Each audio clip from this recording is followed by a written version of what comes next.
I let go, obviously the vet can be in danger, the horse can be in danger, thousands and thousands of dollars because of the damage that I did. It hurt so bad. I'm bawling, like I'm literally like sobbing.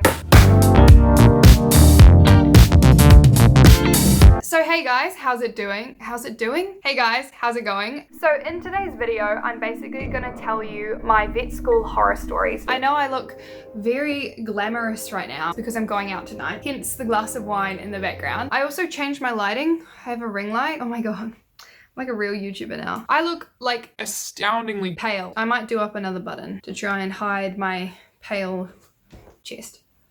I have had some really interesting encounters on my placements and at vet school, and I'm not the best storyteller, which is why I have a glass of wine with me. Today I'm going to be telling you about my vet school horror stories, which is basically things that have happened to me or things that I've done that have been less than ideal while I've been studying at vet school. I'm going to start from like the least bad and go to the worst bad. The first thing that stands out to me is something that I did in my interviews. When you get into vet school in New Zealand, we have MMIs, which is basically 8 mini interviews with 8 different people. So the last interviewer doesn't know how you did when you go to the next one. So I went in to my very last interview. So I'd seen 7 other people already. In my last interview, I was feeling quite flustered. When it comes to like the last interview, you feel like this pressure to make it like your best one. For some reason, I had in my head that I was like, oh, my last interview, like I need to make it really, really good. So I walk into the room and I'm like really confident and I'm like, hi, how are you? And I go for like the handshake. She seems really nice and she goes for the handshake as well. And as I'm sitting down to sit down and conduct the interview, I'm too close to the table to the point where my knees hit the top of like the lip under the table, and I basically flip the table so that all her paperwork falls onto her lap, and I'm just like standing there like already flustered, like had 8 interviews in a row, and I just tipped the interview table onto the interviewer and got all of her papers on the floor. And then the rest of the interview just went so bad because I couldn't stop thinking about the fact that I had like literally tipped the interview table on top of her. Right, so that's story number 1. So my second story is when I was on my dairy placement. On this dairy placement, I was by myself. I didn't have any other vet students with me, and I was just with this farmer, and we were vaccinating. He had steers for some reason. So if you don't know what a steer is basically like a young castrated male cattle, and I was vaccinating some steers. When you're vaccinating cattle, they kind of push them all up into this crush, and they're all like in a row, so they're like tied enough together they can't really move, but at the same time they can move if they want to, like they can kick out. There was maybe 5 steers in this like race, and you stand on the side of this platform with like a vaccine gun and go joot joot joot joot, and either get them in the butt or the neck depending on what you're vaccinating them with. And I'm pretty sure we were putting the shot in the glute. So I was going along, jab, jab, jab, and somehow I had to reach over to the other side of the race to be able to stab one of the steers. And the front one decided that he didn't like that. He didn't like the fact that I was reaching over him to get to his friend, and somehow got my hand caught between these 2 steers. So I was holding this vaccine gun and had my hand stuck between 2 other steers, and they crushed my hand. It hurt so bad, and I couldn't say anything because I had like 2 like male farmers around, and I was like, well, I'm not gonna like act like a little bitch because I don't want them to think that I'm being pathetic if I scream out in pain because my hand's stuck between 2 cows.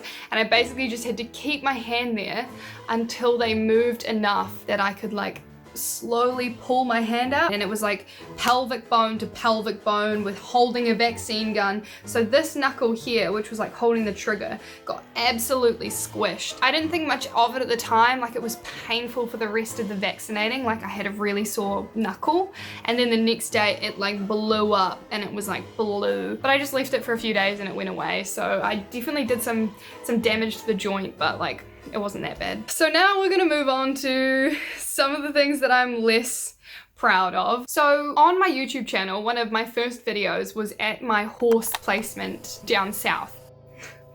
I don't remember exactly what was going on, but we had this young colt. So they had 2 young colts in a paddock, and one of them had recently run into a fence and so had a huge gash on its lower leg. And so the vets had been trying to change the bandage every couple of days or so. We had to catch these 2 colts. And if you know anything about young horses who haven't been handled that much, they do not want to be touched. They do not want to have a halter on their face. They do not want to be led into any stables. They don't want to go anywhere. I don't know anything really about horses. The only things I've learned about horses have been in vet school. Like, I've never really been around horses. They kind of scare me a little bit. Like, horses are very big and unpredictable and flighty animals, and so I get quite intimidated by horses. And it was a really hot day. I think it must have been like 30 degrees or something. I was by myself originally because I was told to go and get these 2 horses, and there was no way I was ever going to be able to get a horse by myself. So the vet who was supposed to be changing the bandage saw me like chasing these horses around a paddock, and so she came over and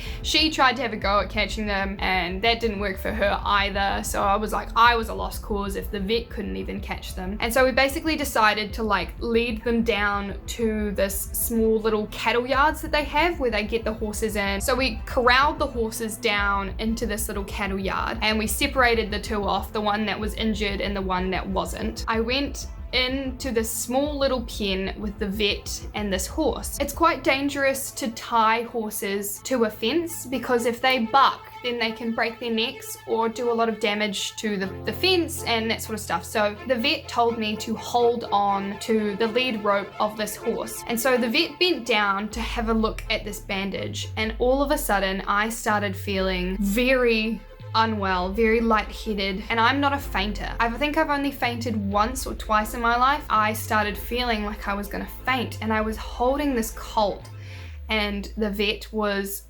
dressing this bandage, and I was just standing there like, do I keep holding on to this horse or do I let go? Because if I let go, obviously the vet can be in danger, the horse can be in danger because it could kick something or hurt itself. If I keep holding the horse, there's a risk I could faint and the horse will startle and I might hit something. And so I said to the vet, I was like, I'm feeling really bad. And she looked at me, and apparently I was like a ghost. I know I look like a ghost right now, but I think I look even more pale then. And she went, Jess, I want you to back away from the horse, because if anything happens to you, then this horse is gonna freak out and we're both gonna get hurt. And this is like a young, very unpredictable horse in pain. And I slowly dropped the lead rope and backed away into the corner of the pen and sat down, and I passed out. He did move, so the vet obviously couldn't continue with the bandaging. Thank God the horse didn't freak out, nothing really happened. And I stood up and the vet was like, I want you to get out because I don't want you to do that again around this horse. After that, the stables manager, he drove me home. He didn't want me to drive back to my house, which is so fair because I was so bad. And I don't, still to this day, don't know what really happened. I think I might have just been really dehydrated because it was hot. Okay, so my final story is the worst of the worst, because this is the story that I mentioned in one of my videos before. Cost the placement I was at thousands and thousands of dollars because of the damage that I did. It was a 3-week placement, but the owners of the farm liked me and my boyfriend enough, because we were both on placement there, liked us enough to keep us on and have us working around the farm for the next 2 to 3 weeks, and they were going to pay us. And so this was my last week on farm. I think it must have been after 6 weeks, and we've been staying on this farm, and the owners are amazing. Such a great time. They taught us so much. And on the last week, I was heavy rolling a paddock. We learned how to drive tractors. At vet school, we learned how to drive tractors.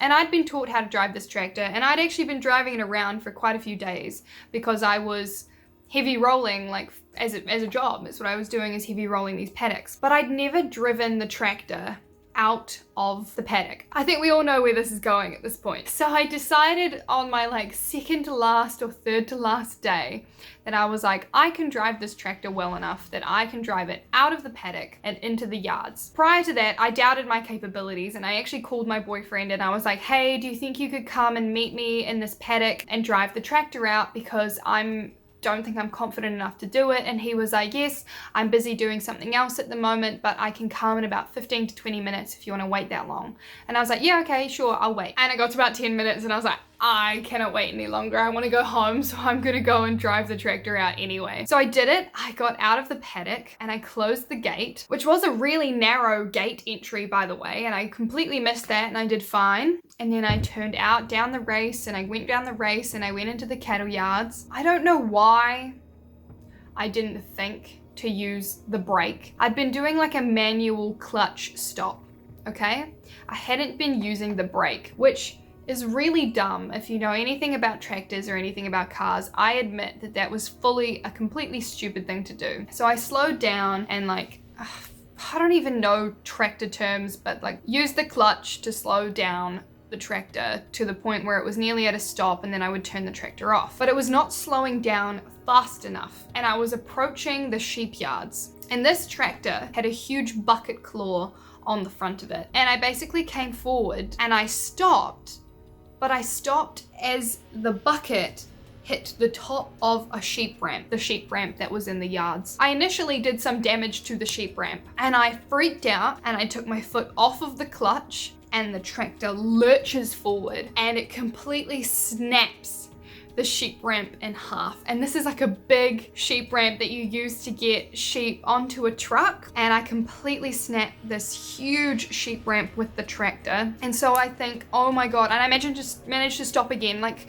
before I go through the whole yards. And I go, oh, just reverse out of it. And by reversing out of it, because I had a huge heavy roller on the back, it causes me to jackknife and turn, and I basically take this sheep ramp and just absolutely destroy it. Like it's just in wooden pieces everywhere and it's completely bent. I call the farm owner, Kim, and I'm bawling. Like I'm literally like sobbing. My boyfriend pulls up on a quad bike and he just looks at me and goes, oh my God. And I'm just crying and the whole family runs out of the house and they look at me like I'm like, how did you do this? And there's no words when you do something like that. There's just a complete and utter accident. It was just so bad. Like I still have PTSD thinking about it to this day because it's just like so bad. And I still feel bad about it to this day. And one day I'm gonna come and find you, Kim and Russell, and I'm gonna pay you back for that sheep ramp that I destroyed because I feel so bad about it. So thank you so much for watching. I hope you enjoyed my horror stories. I'm sorry I'm not like the best storyteller, but there you go anyway. But thank you so much and I will see you next time.